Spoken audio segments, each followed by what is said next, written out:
የበሉበትን ውድ የብር ሳህን በልብሱ ደብቆ ይዞ መጣና አባን ጠቅሶ ጠራቸው። ተሰናብተው ከወጡ በኋላ አባ በቀሚሱ ውስጥ የተደበቀውን የብር ሳህን ሲያዩ ደነገጡ።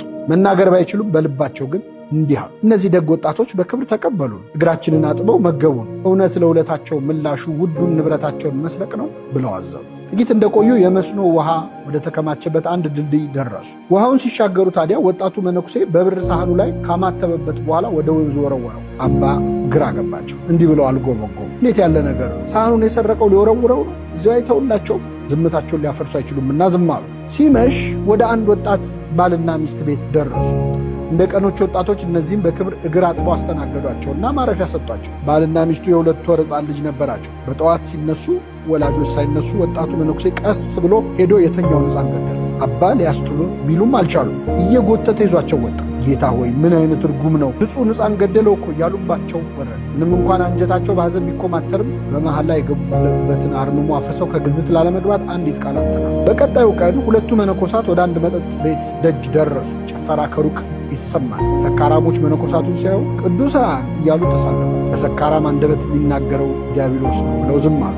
ወጣቱ መነኩሴ ግን ወደ መጠጥ ቤቱ አቅጣጫ በግንባሩ ተደፋና 3 ጊዜ ሰግዶ ተሳለመ። ጥቂት እንደሄዱ አንድ ያረጀ መስቀሉ ከጉልላቱ የተነቀለ በርና መስኮት የሌለው ቤተ ክርስቲያን አዩ። ወጣቱ መነኩሴ ድንጋዮች ለቀመና አማተበበት፣ ወደ ፈረሰው ቤተ መቅደስ ወረወረው። አባ ይህን ጊዜ መጠጥ ቤቱን ተደፍቶ ተሳለመ፣ ወደ መቅደሱ ድንጋይ ወረወረ ብለው በዝምታ ተንጨረጨው። አሁን 3ኛው ቀን ደረሰ። በጠዋቱ ወደ አንድ በሸምበቆ የተሰራ ቤት ደረሱ። እናታቸው የሞተችባቸውና በአጎታቸው እርዳታ ብቻ የሚኖሩ 5 ሕፃናት ተቀምጠው ያለቅሳሉ። አባ በርኅራኄ ለሕፃናቱ ምግብ ሰጧቸው። እሳቸው ከሕፃናቱ ጋር ሲነጋገሩ ወጣቱ መነኩሴ ደግሞ የሸምበቆውን ቤት በእሳት እያያያዘ ነው። ሕፃናቱ ከሚነደው ቤት ሮጠው አመለጡ። ይህን ነፍሰ ገዳይ እስከ መች ታገሰዋለሁ ሲሉ የቆዩት አባ እስክንድርያ ደርሰዋልና በምሬት መናገር ጀመሩ።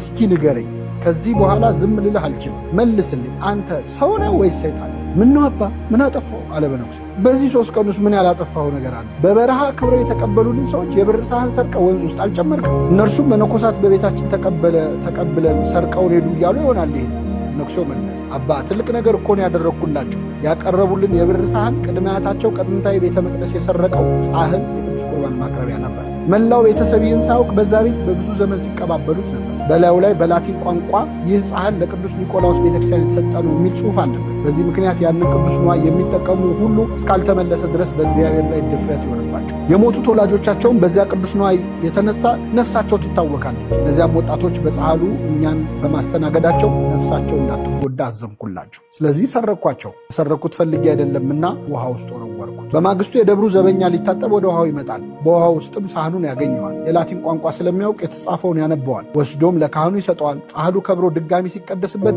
የሞቱትም ያርፋሉ፣ የቆሙትም ከጥፋት ይድናሉ አላቸው። አባ ተደነቁ።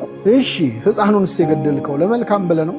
አባ የእግዚአብሔርን ፍርድ አይመዝኑ። ሕፃኑ የተጸነሰው በኃጢአት ነው። ለወደፊት ደግሞ እጅግ ጨካኝ ወንጀለኛ ሆኖ ወላጆቹን የሚገድል ብዙዎችን የሚያሰቃይ ነው። ስለዚህ ልጁን በመግደሌ 3 መልካም ነገር አደረጉ። ሕፃኑ ከንጽሕናው ጋር ወደ ሰማይ እንዲሄድ አረጉ። ወላጆቹም በልጃቸው እጅ ከመሞት አዳንኳቸው። በዚህ ልጅ ሐዘን ምክንያት ወላጆቹ ልባቸው በመሰበሩ የቀደመ ኃጢአታቸው ይቅር ይባልላቸዋል። እሺ መጠጥ ቤት ደጃፍ ላይ ሰገድከውስ ምን ነክቶ ነው? 3 ሰዎች በዚያ መጠጥ ቤት ውስጥ ሆነው የፈረሰውን የከተማችንን ቤተክርስቲያን እንዴት እንስራ እያሉ እየተጨነቁ እየተነጋገሩ ነበር። ምንም እንኳን የተሰበሰቡበት ቦታ መጥፎ ቢሆንም በልባቸው ያለው ሐሳብ ቅን ስለሆነ እግዚአብሔር እንዲረዳቸው ወድቄ ሰግጄ ለመንኩ። ታዲያ ወደ ፈረሰው ቤተ መቅደስ ስለምን ድንጋይ ወረወረ? በፈረሰው መቅደስ ላይ የተሳለቁ አጋንንት ሲጨፍሩ አየሁ። በመስቀል ምልክት አማትቤ ድንጋይ ወረወርኩ። በዚያ ምክንያት አጋንንቱ በነው ሸሹ አለ መነኩሴ። አባ ቀጠሉ። የእነዛን የሙት ልጅ የሆኑ ሕፃናት ቤት ስለምን አቃጠል? እነዚያ ሕፃናት እንደሚያውቁት ወላጆቻቸው ሞቶባቸዋል። የቀራቸው ንብረት ቤቱ ብቻ ነው። ቅድመ አያቶቻቸው የቀበሩት እጅግ ብዙ ሀብት ግን ከዚያ ቤት በታች አለ። ከቃጠለው በኋላ በቀረው ክፍል ለማደር ልጆች ሲገቡ የቀረውን ሀብት ያገኙታል። በቤተ ክርስቲያን ጠባቂነት ለሚያገለግል አጎታቸው ሄደው ይነግሩታል። በረሃብ መሞታቸው ቀርቶ በጥሩ ሁኔታ ያድጋሉ አለ መነኩሴው። አባ ምንም እንኳን ነገሩ ቢያስደንቃቸው አንድ ወጣት መነኩሴ ይህን ሁሉ እንዴት ሊያውቅ ይችላል የሚል ጥርጣሬ ያደረባቸውና አንተ ማነህ አሉት። የእኔ ማንነት ይቆይና እርስዎ በዚህ ሰሞን መላልሰው ፈጣሪን የጠየቁት ነገር ካለ ይጠይቁኝ ይንገሩኝ አላቸው። እኔማ እግዚአብሔር ወይ ፍርድህን አሳየኝ ብዬ በምድር ላይ ስለሚደረጉ ኢፍትሐዊ ነገሮች ጠይቄው ነበር አሉት። እግዚአብሔር ሰማይ ከምድር እንደሚርቅ መንገዴ ከመንገዳችሁ ሐሳቤም ከሐሳባችሁ የራቀ ነው ብሏልና ፍርዱ አይመረመርም። ለመላእክት እንኳን ያልተገለጸውን የእግዚአብሔር ፍርድ እንዴት እርሶ በሰው አቅም ሊመረምሩ ይፈልጋሉ?